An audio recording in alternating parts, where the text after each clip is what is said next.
For those who are new to the channel, I share videos and tutorials here on YouTube, and you can find free high-resolution photo references on my Patreon site.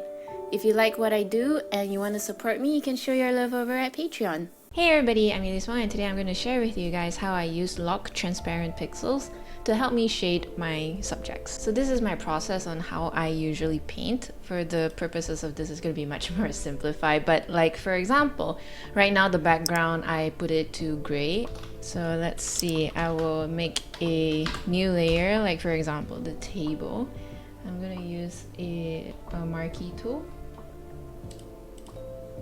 just to call this to paint this the table, for example. Okay, and then we'll do another layer and we'll call it the ball. And we will have another,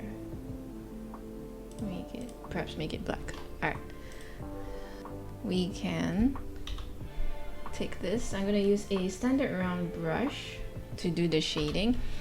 And what I usually do, so right now I have different subjects in different layers, and this helps me make things neater and also gives me a little bit more control. So like right now we are going to put lock transparent pixels. It's this square thing with you can see the grid here. And what this does is that it locks the transparent pixels. If you notice that this where the grid is means there's no paint on it. And what I like about this is, for example, I unlock the transparent pixels. So this is usually the normal mode. So for example, if I don't lock the transparent pixels, the paint goes everywhere. Okay, we'll just close, we'll make the ball invisible just for illustration purposes. It goes everywhere. But if we lock it, it only appears on the painting.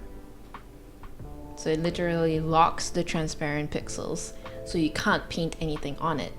And your subject that is on this layer is available to just paint all over however you like. I like this, it gives me more control over it. It gives a cleaner look to it too. So for example, let's give the background, I'll make it a little darker, for example.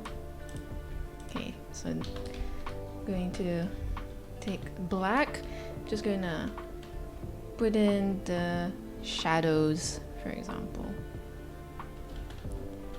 and then the shadow that is cast on the ball. Now you can see that whatever I paint, it is not going overboard the table. And I can also add in a little brighter colors because that's where the light does shine. And now we're gonna go to the ball, same thing.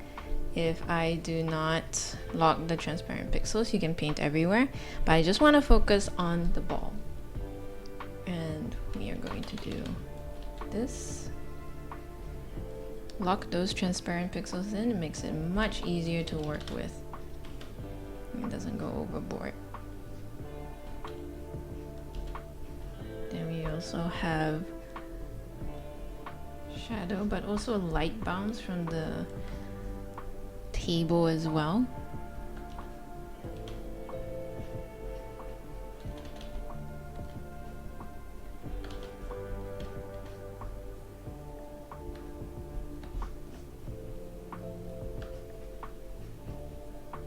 And there you go. This is how I roughly shade all my subjects.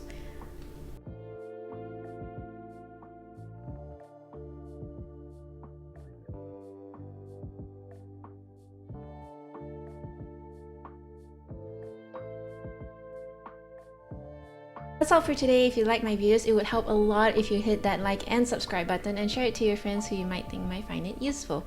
I share videos, tutorials, and references for all artists to use, so if you'd like to support me to help make all this sustainable, you can do so by pledging over at Patreon. I'd like to thank the people that has supported me on Patreon over the years. Thank you so much, guys. You can also join my Discord server and also get notified whenever I go live on Twitch. All links are down below in the video description, and that's all for today. Bye!